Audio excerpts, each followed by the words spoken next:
வணக்கம் தோழமைகளே, எப்படி இருக்கீங்க? நல்லா இருக்கீங்களா? எல்லாம் நல்லா இருப்பீங்கன்னு தான் நான் நம்புகிறேன். ரொம்ப நாளைக்கு அப்புறம் நான் உங்களை சந்திக்கிறேன். இப்போ லியோ டால்டாய்ஸ் அவரை பற்றி தெரியாதவங்க யாருமே இருக்க முடியாது. அவர் ஜாதி, மதம், கடவுள் அது இது எல்லாத்தையும் கடந்து மனித உணர்வுகளை தூண்டுற வகையில், அதுவும் அந்த தூண்டுதல் என்பது ஒவ்வொரு மனிதனுக்குள்ளும் எரியிற அறிவு கொழுந்த, ஞான கொழுந்தை ஏற்றி விடுற மாதிரியான கதைகள் தான் அவருடையது. அவ்வளோ அற்புதமான கதைகளெல்லாம் அவர் எழுதியிருக்காரு. அவரோட கதைகள்லேருந்து சில கதைகளை நான் உங்களோட பகிர்ந்துக்கிறேன். இப்போ நான் முதலாக உங்களோட நான் அவர் கதைகளை பகிர்ந்துக்க போகிறேன். அதில் முதல் கதை யானைக்கு தீனி என்றது. உண்மையிலே அது ஒரு நகைச்சுவை கதையாக இருந்தாலும் நம்ம எல்லாம் சிந்திக்க தூண்டக்கூடியது. நம்முடைய அறிவை அறிவு சுடரை அது இன்னும் நல்ல ஒரு பிரகாசமாக எரிய வைப்பதற்கான ஒரு கதையாக தான் நான் இதை பார்க்குறேன். கொஞ்சம் அவரோட கதைகளை எல்லாம் நம்ம யோசிக்கும்போது நமக்குள்ள நல்ல தெளிவுகள் பிறக்கும். லியோ டால்டாய்ஸ் அவர் சாதாரண எழுத்தாளர் கிடையாது. அவர் ஒரு ஞானி அப்படின்ற அந்த ஒரு படிநிலையிலையும் அவருடைய கதைகள் நம்ம வச்சு பார்க்கலாம். வாங்க இப்போ கதைக்குள்ளே போவோம்.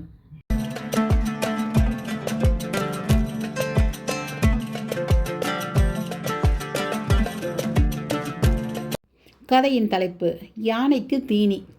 மத்திய தரை கடலோரத்தில் பிரெஞ்சு, இத்தாலி தேசங்களின் எல்லைப்புறத்தில் ஒரு சிறிய ராஜ்யம் உண்டு. அதற்கு மோனாக்கோ என்று பெயர். அதன் ஜனத்தொகை மிகவும் குறைவு, அதாவது 7000 பேர் மட்டுமே. அந்த ராஜ்யத்தின் நிலப்பரப்பும் மிகவும் குறைவுதான். அதாவது நிலத்தை அனைவருக்கும் பிரித்து கொடுத்தால் ஆளுக்கு ஒரு ஏக்கர் நிலம் கூட கிடைக்காது. இத்தகைய சிறிய ராஜ்யத்திற்கு ஏற்றாற்போல் ஒரு அரசன் அமைந்தான். மற்ற அரசர்களுக்கு இருப்பது போல அவனுக்கும் சகலவிதமான ஆடம்பரங்களும் உண்டு. அவனது சைனியத்தில் 60 பேர் இருந்தனர். அதை வைத்துக்கொண்டு அவ்வரசன் தன் சைனியத்தை எதிர்த்து எவருமே வெற்றி பெற முடியாதென அடிக்கடி மார்த்தட்டி வந்தான். தன்னை ஒரு மாவீரன் என்று தனக்குத்தானே புகழாரம் சூட்டிக்கொண்டான். தன்னை பிறர் புகழ்ந்து பேசினாலும் அவர்களை நல்ல முறையில் கௌரவித்து வந்தான். அதன் காரணமாக அவனை தேடி புகழுரைக்க வெளியூர்களில் இருந்தும் அறிஞர் பெருமக்கள் அடிக்கடி போய்கொண்டிருந்தார்கள். மற்ற நாடுகளைப் போலவே அவனது ராஜ்யத்திலும் சாராயம், புகையிலை ஆகியவைகளுக்கு சரியான வரி விதிக்கப்பட்டிருந்தது. இதுபோக தலைவரியும் உண்டு. இவ்வளவு வரி வசூலித்தும் அரசனுக்கும் அவனது மந்திரி பிரதானிகளுக்கும் காலசேபத்திற்கும் வேண்டிய தொகை கூட கிடைப்பதில்லை. இவ்வளவு வரி போட்டும் போதுமான வரும்படி கிடைக்காததைக் கண்டு மன்னன் இனி என்ன செய்வது என்று யோசனை செய்தான்.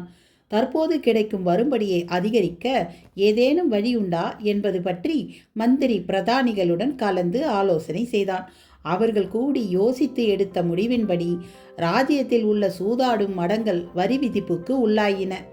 சூதாடுபவர்களுக்கு லாபம் கிடைத்தாலும் சரி, கிடைக்காவிட்டாலும் சரி, சூதாடும் மடத்தின் சொந்தக்காரனுக்கு ஒழுங்காக மிதமிஞ்சிய வாடகை கிடைத்துவிடும். கஷ்டப்பட்டு சம்பாதித்திருந்தால் அல்லவோ பணத்தின் அருமை அவனுக்கு தெரிய போகிறது. ஆற்றிலே போகும் தண்ணீரை அப்பா குடி, ஐயா குடி என்று சொல்லுவது போல அவனோ தனக்கு கிடைக்கும் வாடகை பணத்திலிருந்து அரசன் விதித்த வரி அக்கிரமமாயினும் எந்தவித ஆட்சேபனையும் செய்யாமல் வரியை கட்டி வந்தான். வரி விதிப்புக்கு இடையிலும் சூதாட்ட விடுதிகள் களை கட்டி கொண்டுதான் இருந்தன. சூதாட்டத்தினால் மக்களுக்கு ஏற்படும் கஷ்ட நஷ்டங்களை அளவிட முடியாது. தனக்கு அதிர்ஷ்டம் இருந்தால் பணம் எப்படியும் கிடைக்குமே என்று நினைத்து ஒருவன் சூதாட்டத்தில் இறங்குகிறான்.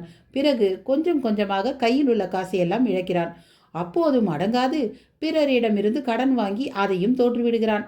ஒரு பக்கம் தன் குடும்ப செலவுக்காக வைத்திருந்த காசை இழந்ததன் காரணமாக மனைவி மக்களுடன் அவன் சோற்றுக்கு பஞ்சாய் பறப்பது. மற்றொரு பக்கம் கடன்காரர்கள் தொல்லை. என்ன செய்வான் பாவம்.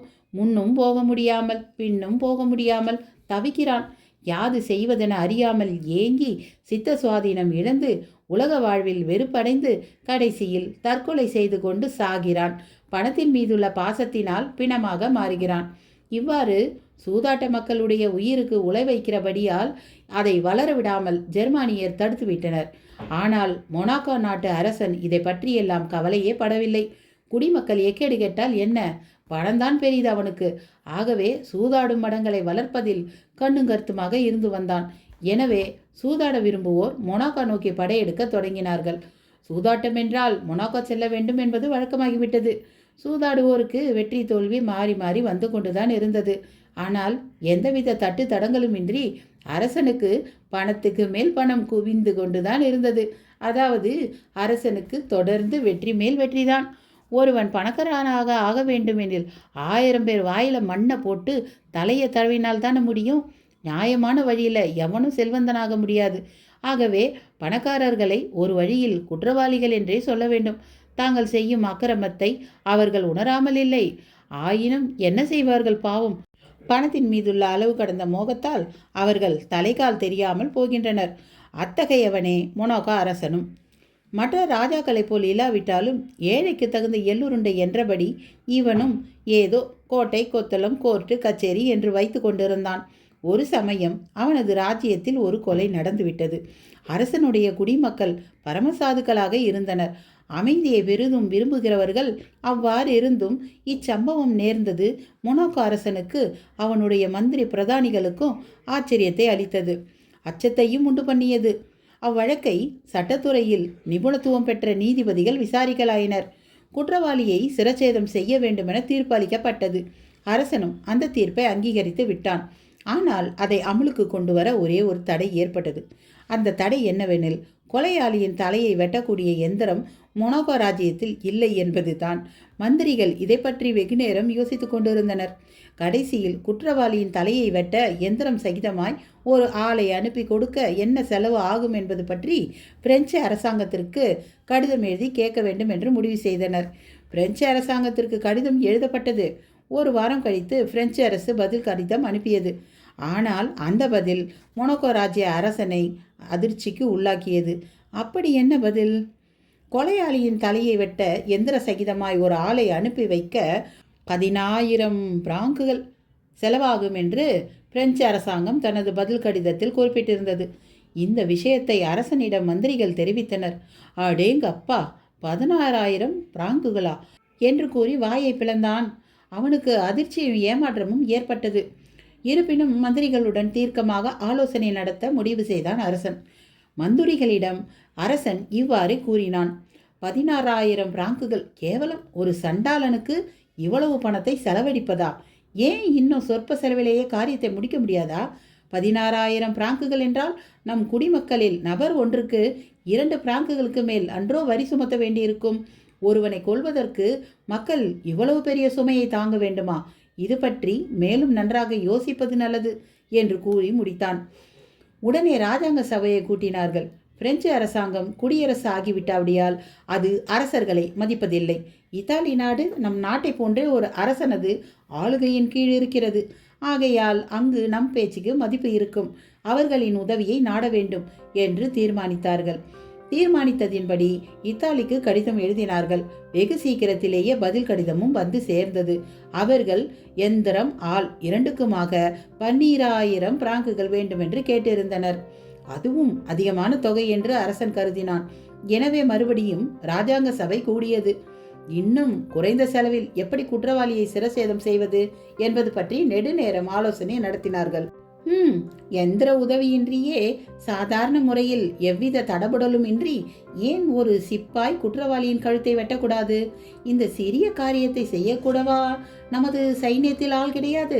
தலகர்த்தனை கூப்பிட்டு கேட்கலாம் என்று சபையினர் சொன்னார்கள். அடுத்த வினாடியே அங்கு சேனாதிபதி வரவழைக்கப்பட்டார். அவனை நோக்கி, இக்குற்றவாளியின் கழுத்தை வெட்ட நம் போர் வீரர்களில் ஒருவனும் கிடைக்க மாட்டானா? சண்டையில் தலைகால் தெரியாமல் வெட்டி வீழ்த்துவதற்கென்றே இருக்கும் இவர்களுக்கு இதென்ன பெரிய காரியமா என்று கேட்டனர் சபையினர். உடனே சேனாதிபதி தம் வசம் உள்ள சிப்பாய்களை பார்த்து, உங்களில் எவரேனும் அரசனின் கட்டளைப்படி குற்றவாளியின் சிரசை வெட்டி வீழ்த்த முடியுமா என்று கேட்டான். நான் தயார் என்று கூறிக்கொண்டு எந்த ஒரு சிப்பாயும் முன்வரவில்லை. மாறாக அவர்கள், அக்காரியத்தை எப்படி செய்வது என்பது பற்றி நாங்கள் அறியோம். எங்களுக்கு அத்தகைய பயிற்சி அளிக்கப்படவில்லையே, என்ன செய்வோம் என்று கூறினர். மறுபடியும் மந்திரி பிரதானிகள் கூடி கூடி ஆலோசிக்கலாயினர். கடைசியாக ஒரு முடிவுக்கு வந்தனர். இத்தனை நாட்களாக எல்லோரையும் கவலைக்கு உள்ளாக்கி வந்த விஷயத்தை ஒருவாறு திருப்திகரமாக தீர்த்துவிட்டதாக நினைத்து பெருமை கொண்டனர். அரசனுக்கு அந்த முடிவு தெரிவிக்கப்பட்டது. அரசன் அகமகிழ்ந்தான். மந்திரி மற்றும் அவர் தம் பரிவாரத்தை மனதார பாராட்டினான். அரசன் அவர்களுக்கு சிக்கன சிகாமணிகள் என்று பெயரை சூட்டினான், பட்டமும் சூட்டினான். சிக்கன சிகாமணிகள் என்று பட்டத்தை பெறும் அளவுக்கு அந்த மந்திரி பிரதானிகள் கூறிய யோசனை என்ன தெரியுமா? அரசன் கொலையாளி மீது கருணை கொண்டு அவனுக்கு விதித்திருக்கும் மரண தண்டனையை மாற்றி ஆயுள் பரியந்தம் சிறையில் அவனை வைத்திருப்பதுதான். இந்த முடிவுக்கு வருவதற்கு போயும் போயும் அந்த புத்தி சிகாமணிகளுக்கு இத்தனை நாள் பிடித்திருக்கிறதென்றால் இது ஆச்சரியப்படத்தக்கதல்லவா? பிரகஸ்பதிகளின் இந்த யோசனையை அரசன் அங்கீகரித்த போதிலும் கூட அது அமலுக்கு வருவதற்கு ஒரு தடை ஏற்பட்டது. அத்தென்னவெனில் ஆயுள் பரியந்தம் ஒரு கைதியை வைத்து கொள்ள தகுந்த சிறைச்சாலை அந்த ராஜ்யத்தில் இல்லை என்பதுதான். தற்காலிக சிறைச்சாலையிலே அந்த ராஜ்யத்தில் உண்டு. நிரந்தரமான சிறைக்கூடங்கள் கிடையாது. ஆயினும் நிலைமையை சமாளித்து விட்டார்கள். எப்படி? ஏற்கனவே உள்ள சிறைகளில் ஒன்றை நன்கு பாதுகாப்பு வசதிகளுடன் மாற்றியமைத்து அச்சிறையில் கைதியை அடைத்தனர். கைதி தப்பி ஓடாமல் பார்த்து கொள்ள தக்க ஏற்பாடுகள் செய்யப்பட்டன. கைதிக்கு வேண்டிய உணவு அரண்மனை அடுக்கலையிலிருந்து கொண்டு வந்து கொடுக்க ஏற்பாடு செய்யப்பட்டது. இவ்வாறு சில தினங்கள் கழிந்தன. பிறகு சில மாதங்கள், கடைசியில் ஒரு வருடம் உருண்டோடி விட்டது. வருடத்தின் இறுதியில் அரசன் வரவு செலவு கணக்குகளை பார்வையிட்டான். அதில் ஒரு இனம் புதிதாக காணப்பட்டது. அது கைதியை பற்றியதாகும். கைதியின் பொருட்டு செலவு செய்யப்பட்டு இருந்த தொகை மிகவும் அதிகமாக இருந்தது. கைதியின் உணவுக்காகவும் அவனை காவல் காத்து வரும் பாராக்காரனுக்காகவும் வருடத்துக்கு 600 பிராங்குகள் செலவழிக்க வேண்டியதாயிற்று. கைதியோ வேலைக்கு யாதொரு வேலையும் இன்றி சுகமாக சாப்பிட்டு கொடுத்திருந்தான். கைதியோ வாலிபன், கட்டுமஸ்தான தேகம் கொண்டவன். அவனை கல்லால் அடித்தாலும் இன்னும் 50 வருடத்திற்கு சாக மாட்டான். அதுவரை அவனுக்காக வருடா வருடம் 600 பிராங்குகள் செலவு செய்து கொண்டிருக்க யாரால் முடியும்? அவனை வைத்து பரிபாலிப்பது கஷ்டம் என்பதை உணர்ந்தான் அரசன். உடனே மந்திரிகளை வரவழைத்தான். அவர்களை கலந்து ஆலோசித்தான். இந்த பயலுக்காக நாம் இவ்வளவு பணத்தை விரைவு செய்யக்கூடாது. குறைஞ்ச செலவில் இவனை வச்சிக்க ஏதாவது மார்க்கம் இருந்தால் சொல்லுங்க என்று கேட்டுக்கொண்டான் அரசன். மன்னனுக்கு நல்லதொரு மார்க்கத்தை காட்டும் பொருட்டு மந்திரிகள் இன்னொரு முறை கூடினார்கள். ஆழ்ந்த யோசனைக்கு பின் ஒரு மந்திரி எழுந்து மற்றவர்களை நோக்கி இவ்வாறு கூறலாம். நண்பர்களே, இனி நீங்கள் கவலைப்பட வேண்டாம். நான் ஒரு நல்ல யோசனை செய்திருக்கிறேன். அதாவது பாராக்காரனை நீக்கிவிட வேண்டும். அவ்வாறு செய்துவிட்டால்... இப்படி சொல்லி முடிப்பதற்குள் மற்றொரு மந்திரி குறுக்கிட்டான். பாராக்காரன் இல்லாவிடில் கைதி ஓடி போய் விடுவானே, அதற்கென்ன சொல்ல போகின்றாய்? உன் யோசனை சிறந்ததல்ல என்று குறுக்கீடு செய்த மந்திரி கூறினான். அதற்கு முதல் பேசிய மந்திரி, அவன் ஓடிப்போனால் நமக்கென்ன நஷ்டம்? அவன் எக்கேடு கெட்டா என்ன? அவன் தொலைந்தால் நமக்கு லாபம்தானே. அதையெல்லாம் யோசிக்கத்தான் பாராக்காரனை நீக்கிவிடும்படி நான் யோசனை சொன்னேன் என்றான். மந்திரிகளுக்கிடையே நடந்த வாத விவாதங்களை அரசன் செவிகளுக்கு கொண்டு சென்றனர். மந்திரிகளின் யோசனையை அரசனும் ஏற்றுக்கொண்டான். உடனே பாராக்காரன் நீக்கப்பட்டான். என்னதான் நேரப்போகிறதோ என அரசனும் மந்திரிகளும் ஆவலுடன் எதிர்பார்த்து காத்து கொண்டிருந்தனர். ஆனால் அவர்கள் எதிர்பார்த்தபடி ஒன்றும் நடக்கவில்லை. பாராக்காரனை எடுத்துவிட்டால் நம்மை பிடித்த சனியன் தொலைந்துவிடும் என்று அவர்கள் மனப்பால் குடித்தனர். பாவம், அவர்கள் ஒன்று நினைக்க காரியம் வேறு மாறி நடந்துவிட்டது. அவர்கள் ஏமாற்றம் அடையும்படி என்ன நேர்ந்தது தெரியுமா? சாப்பாட்டு நேரம் வந்தது. பார்த்தான் கைதி. பசியோ பொறுக்க முடியவில்லை அவனால். பாராக்காரனை பல முறை கூப்பிட்டான். பதிலை காணோம். ஆளையும் காணோம். கைதி அறையிலிருந்து வெளியே வந்தான். பாராக்காரனை காணாமையால் தனது ஆகாரத்தை கொண்டு வருவதற்காக அவனே அரண்மனைக்கு போனான். உணவு கிடைத்தது. பெற்றுக்கொண்டு மறுபடியும் சிறைச்சாலைக்கு வந்து அறையில் புகுந்து கொண்டான். கிடைத்த உணவை பசியார உண்டான். மறுதினமும் இவ்வாறே நடந்தது. நாள் தவறாது நேரம் தவறாது அரண்மனை சென்று ஆகாரம் பெற்று பசியார புசித்து குரட்டை விட்டு சுகமாக தூங்கலானான் கைதி. தப்பித்து கொண்டு ஓடிவிட வேண்டும் என்ற எண்ணமே அவன் மூளையில் உதிப்பதாக இல்லை. இப்பேற்பட்டவனை கட்டி கொண்டு அழுவது கஷ்டம்தான் என்று மந்திரிகள் முணுமுணுக்க ஆரம்பித்தனர். இனி நாம் பொறுக்கவே முடியாது. மயிலேனா இறகு போடுமா என்றால் போடாதே, நாமே பீக்கத்தான் வேண்டும். அவன் ஓடி விடுவதற்கு நாம் எவ்வளவோ சௌகரியம் செய்து கொடுத்தும் அதை பயன்படுத்தி கொள்ள வகையறியாத முழு மூடனாக அல்லவா இருக்கிறான் அவன். இனி அவன் விஷயத்தில் தயவுதாட்சண்யம் காட்டவே கூடாது. அவனை வரவழைத்து, உன்னை நாங்கள் ஒரு கணமேனும் இங்கு வைத்திருக்க விரும்பவில்லை, நீ இவ்விடத்தை விட்டு ஓடிவிடு என்று கண்டிப்பாக சொல்லிவிட வேண்டும் என்றான் ஒரு மந்திரி. மற்ற மந்திரிகளும் இதுதான் சிறந்த யோசனை என்று ஒப்புக்கொண்டனர். உடனே சட்ட மந்திரி கைதியை உடனே வரவழைத்து அவனிடம் இவ்வாறு கூறலானான். ஏய், உனக்கு என்னமோ இப்போ பாரா கிடையாது. ஏன் இந்த அருமையான சந்தர்ப்பத்தை நழுவ விடுற? இந்த சமயம் உனக்கு இஷ்டமான இடத்துக்கு ஓடி போயிடலாம் இல்லையா? அரசர் உன்னை பற்றி கவலைப்படவே மாட்டார். அப்படி இருக்க நீ இருக்கியா இல்லையா என்று யார் கவலைப்பட போகிறார்கள்? இனி நீ எதுக்கும் அஞ்ச வேண்டாம். எங்கே வேணாலும் போகலாம். நான் யாரிடமும் சொல்ல மாட்டேன். இவ்வாறு கூறியதை கேட்ட கைதி மந்திரியை நோக்கி கூறலானான். ஆமையா, நீ சொல்வதெல்லாம் சரிதான். நான் ஓடி போவதை பற்றி நீங்களோ அரசனோ கவலைப்பட மாட்டீர்கள் என்பதை நான் நன்கறிவேன்.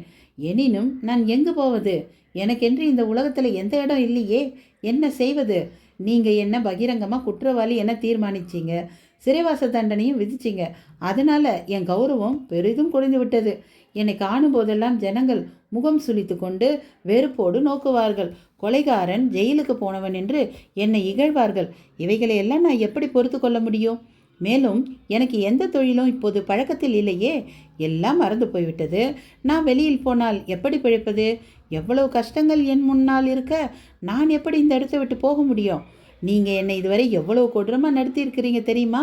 முதல்ல எனக்கு சிறைச்சேத தண்டனை என்று சொன்னீங்க, ஆனால் அதை நிறைவேற்றவே காணோம்.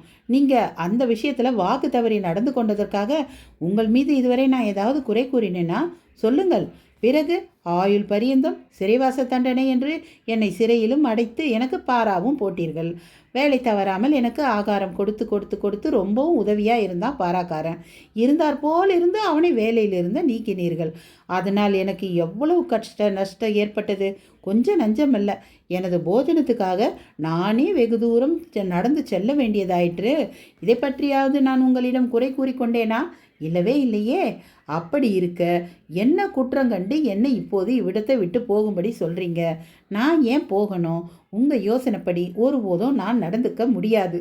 இந்த விடத்தை விட்டு நகரவும் மாட்டேன். நீங்கள் என்ன வேணாலும் செஞ்சுக்கோங்க என்று பதில் கூறினான் கைதி. இவ்வாறு கைதி வாதிடுவதை கண்ட மந்திரிகள் திகைப்படைந்தனர்.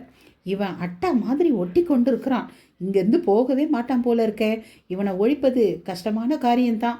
எனினும் இவனுக்கு பென்ஷன் கொடுப்பதாக சொன்னால் ஒருவேளை இவ்விடத்தை விட்டு போக சம்மதிப்பான் என்று மந்திரிகள் யோசனை தெரிவித்தனர். அதற்கு அரசன், யானையை கட்டி தீனி போடுவது போல இவனை இங்கு வைத்து கொண்டு சிரமப்படுவதை காட்டிலும் ஒரேடியாக அவன் தொல்லை தீர்வானால் எவ்வளவு செலவாயினாலும் பரவாயில்லை, பாதகமும் இல்லை என்றான். கைதிக்கு வருடம் ஒன்றுக்கு 600 பிராங்க் பென்ஷனாக கொடுப்பது என்று தீர்மானித்து அதை அவனிடம் தெரிவித்தனர் மந்திரிகள். சரி, இவ்வளவு தூரம் நீங்கள் சொல்லும்போது மறுப்பது என் போன்றவர்களுக்கு அழகல்ல. உங்கள் வார்த்தையை மீறி உங்களை அகௌரியப்படுத்துவதும் நியாயமாகாது. என் கஷ்டத்தை உணர்ந்து பென்ஷன் வேற தரதா சொல்லியிருக்கிறீங்க. நீங்கள் வாக்களித்த பின்னாடி நான் முரண் செய்வது நல்லதாக இருக்குமா? அதனால் உங்கள் விருப்பப்படியே நான் இந்த இடத்தை விட்டு போக சம்மதிக்கிறேன். ஆனால் பென்ஷன் ஒழுங்காக வரலனா என்ன செய்வேன் தெரியுமா? ஞாபகத்தில் இருக்கட்டும் என்றான் கைதி. சங்கடம் ஒருவாறு தீர்ந்தது. அரசன் மந்திரிகளை நம்பிய மாதிரி கைதியும் நம்ப வேண்டுமல்லவா? அதற்காக பென்ஷன் தொகையில் 1/3 பங்கு முன்பணமாக கைதிக்கு அவர்கள் கொடுத்தனர். அவனும் பேச்சு தவறாது மொனோக்கா ராஜ்யத்தை விட்டு வெளியேறினான். பென்ஷனாக கிடைக்கும் பணத்தை கொண்டு எல்லைப்புறத்தில் கொஞ்சம் பூமி வாங்கி கொண்டு தோட்டம் போட்டான். காய்கறிகள் ஏராளமாக பயிரிட்டு அவைகளை விற்பனை செய்து வந்தான்.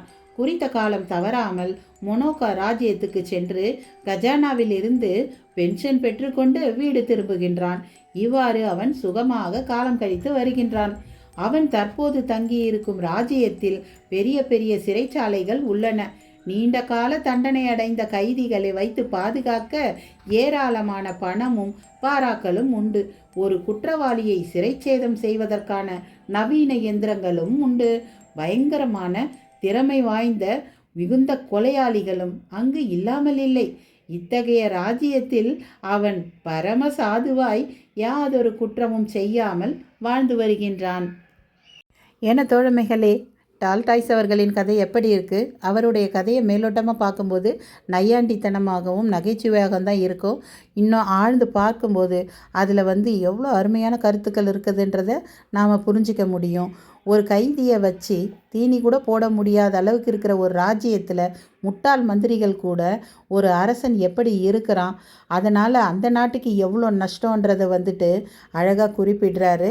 அதுபோல தான் ஒவ்வொரு மனிதர்களுடைய வாழ்க்கையிலையும் பிரச்சனையை எப்படி தீர்க்கணும், எப்படி அதிலேருந்து வெளியே வரணும்னு தெரியாமல் மனிதர்கள் முழின்னு முழிச்சிட்ருக்காங்க. அந்த வகையில் நாம் கொஞ்சம் உஷாராக இருந்துட்டு நம்ம வாழ்க்கையை பத்திரமா பார்த்துக்க வேண்டியது தான். நம்ம அடுத்த காணொலியில் பார்ப்போம். இந்த வீடியோ உங்களுக்கு பிடிச்சிருந்தால் லைக் பண்ணுங்கள், ஷேர் பண்ணுங்கள், நம்ம சேனலுக்கு சப்ஸ்கிரைப் பண்ணுங்கள் நண்பர்களே. நன்றி.